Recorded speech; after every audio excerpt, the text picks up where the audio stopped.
اما بعد فاعوذ باللہ من الشیطان الرجیم بسم اللہ الرحمن الرحیم۔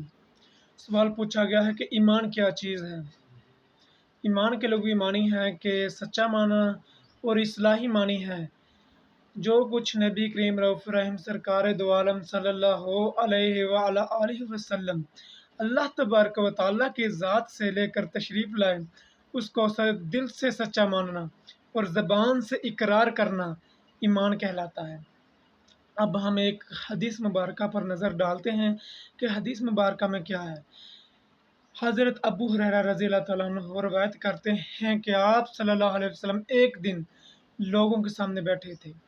یکا یک ایک شخص آپ صلی اللہ علیہ وسلم کی خدمت میں حاضر ہوا اور اس نے آپ صلی اللہ علیہ وسلم سے پوچھا کہ ایمان کیا چیز ہے۔